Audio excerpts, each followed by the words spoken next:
Okay. Stick that there. Cool. So, Batallion and Furious Host. Yes. From EIBON La Furies. Yeah, that's the one. How was the trip down here? Uneventful. Yeah, unfortunately. Yeah. Oh well. We got over it early, but Yeah. oh well. We go to Burger King, get some food. Oh, nice one. I was going to do that. I spent all the time looking for the bus stop. So, It's very black metal. I know, yeah. Rock and roll. yeah. So, what's your take on the band then? All this Victorian stuff. Yeah. Are you into that and all? Yeah. Or is it? It's all the Victoriana occult stuff. All about that. Not as much as the singer, Lord Ivan, but yeah, we definitely leave all the lyrical content to him because he's got a hell of a lot more knowledge about it than us. Yeah. A hell of a lot more. Yeah. Just like to play. Yeah. Yeah, that's metal, isn't it? Exactly. Yeah, we have an international podcast, so it's a lot of different countries listening. All right, cool. So I wonder what you thought it was about the English side of black metal and that's got something to offer the rest of the world. Lord Ivan, the singer, will say it as well, that there's kind of over the past few years, and especially now, there's kind of been an underground black metal scene in the UK slowly building up, and it's kind of slowly getting there again. And I think it's actually in the underground metal world. There's quite a strong black metal kind of gathering. There's a few you see a few similar same bands kind of playing together and stuff in the black metal gigs, which is really cool. Oh, you went on a mini tour with Skaldic Curse, didn't you? We played here with Skaldic. Was that here? We played here with Skaldic Curse, yeah. Last year, start of the year, and I think next year we're in talks with Old Corpse Road, who are up from I think Sunderland way, and a band from Sheffield, I think, called Northern Oak. Yeah. I think we're talking about maybe a mini tour with those. That's kind of just bands like the Forest of Stars. We've talked to Forest of Stars and another brand, the Gentleman himself. Yeah, exactly, and another band from Brighton, Iceni, who Iceni? Yes, really cool band. They're good, really good black metal band. So. It's nice to see all these bands sort of getting together. Yeah, it's really cool. Good bands. I mean, it's really cool. Primitive Grave and Image tonight. Yeah. Really good, and especially all the guys like Old Corpse Road and really sort well of getting all on the same gigs. Especially we got Show No Mercy Fest in St. Hollow in December. So is that your last gig of the year, is it? Yeah. It will be this year. Yeah, we're kind of really kind of after these next couple of gigs. I think we're going to be really focusing on getting stuff written for the next album, second album. The Moral Compass. The Moral Compass, indeed. Correct. Yeah. So have you finished any songs yet? We've got a few that we've kind of had written for a while, but not so much finished. I think we've got 2 or 3 kind of strong ideas. Same kind of Victorian themes, or moving in a different direction? Or? I think so. Yeah. I've not really spoken much about the lyrical content stuff with Lord Ivan, but yeah, I believe so. Yeah. I think maybe looking more into the kind of occult side of it as well.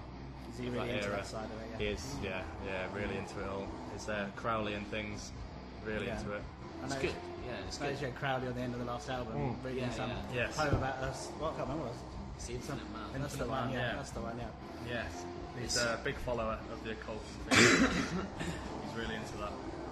I know the Golden Dawn's kind of resurfacing in the 2000s, isn't it? Yeah, it is, exactly. It sort of disappeared for a while and then I've actually got a friend who's in a teacher friend who's in the OTI. Wow.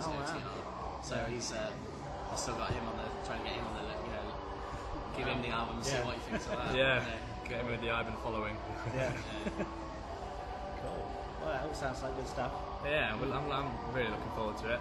I think I've spent a bit more time because obviously Furious Host has been down in Brighton most of last year, and I've come down this year to Brighton. But so I was spending a lot more time on kind of songs and things, writing songs and things with the singer and stuff. But now that we're both down in Brighton, we've got a lot more chance to get together and get some really strong ideas together. It's going to be really good. Really looking forward to it. Brilliant. I mean, lots of the songs have like different parts, don't they? There's spoken parts, there's orchestral parts. How do you guys keep up with all the changes? Well, obviously the drummer and the bass is obviously very important, the basis of the sound. Yeah, well, fortunately, because we're kind of now down together, down south, we kind of can focus a lot more on locking the bass and the drums and everything together. And then because of the distance between the band, singers up in Lincoln Way, and we're obviously down on the south coast, we do a lot of stuff kind of over email and stuff like that.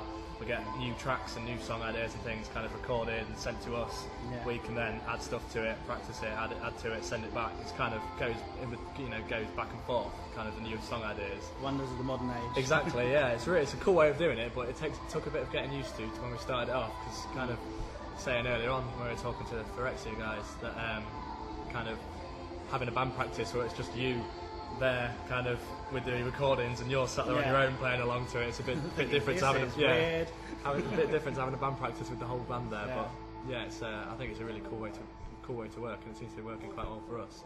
Yeah, because we don't really have many band practices. Yeah. So it's all. I mean, I used to sit there all last year, like click tracks in my room, just like alright, keep playing. Yeah. But then we get a gig or something, and then we just go right, quick practice. Fly up to Lincoln or fly down to Brighton, like have a quick practice, and then hopefully turns out alright. Yeah. Fingers crossed. But it obviously turns out right in the end, doesn't it? It does, yeah. It's cool. I really enjoy playing the live stuff. It's really cool to do. Yeah, I was a big fan of the band before. Yeah. And I couldn't really play bass, and then just sort of haggled my way into it. and I've had to learn bass, obviously, for the band. And now it's like different as well because of us two being in the band. We've got a lot more completely different sound, I think, to the old, like Yours Truly and the first two EPs.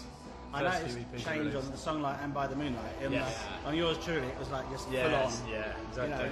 But within the new one, you've got the drums. You can hear we've the got drums, everything you can hear the bass, everything you else can with hear it. All But the speaking is clearer. We feel that it's still kind of one of our main tracks, and it's still a kind of a really mad track, and especially played live. I quite like it. I like the first version because it's a bit manic. Oh yeah, I know. I love the first two EPs. EPs. Clearer on the new one. Yeah. That's the thing. It's a nice little. I don't know how it is for other people to listen to it, but it's always really good for the atmospheric kind of black metal thing. Of the really sort of. It's crazy. The production's like really bad, so give it that atmosphere. And then like as they sort of get better. The old school cult black metalers are probably like the first version. Yeah, exactly. And hopefully, nice little bit of production on top of it. Still keep it atmospheric, but you can actually sort of hear things like the bass of the drums. Yeah, I noticed that on them. It's different. Yeah, it is. It was interesting to kind of work with when we first joined, and we were given the two first EPs. And was kind of like, right, learn these songs, and you kind of sat there listening to it thinking, how can I put live drums to this? There's a few tracks that are obviously easier than others, but then there's some others that are there's a song called Horse the Invisible and a song called Winter Kings and Wicker Men, and it kind of of the Infernal Brigantia, and it's just kind of sat there listening to those songs thinking, how on earth am I going to get some drums on these? But I think they're two of my favourite songs to play live at the moment. I really enjoy playing them live, so they've obviously turned out quite well. Yeah. Horse of the Invisible was another Victorian writer or something, was it? Yes, I can't. I don't know. I can't really know too much about it. Other than it's really fast. Exactly, that's not our side of stuff. I couldn't tell you what it was written about, Horse of the Invisible. I know it's a book or something, but that's Lord EIBON's forte. Yeah. Cool. Well, thanks very much. Cool. Yeah. I'll leave it there. Cool. Okay. Yeah, cool.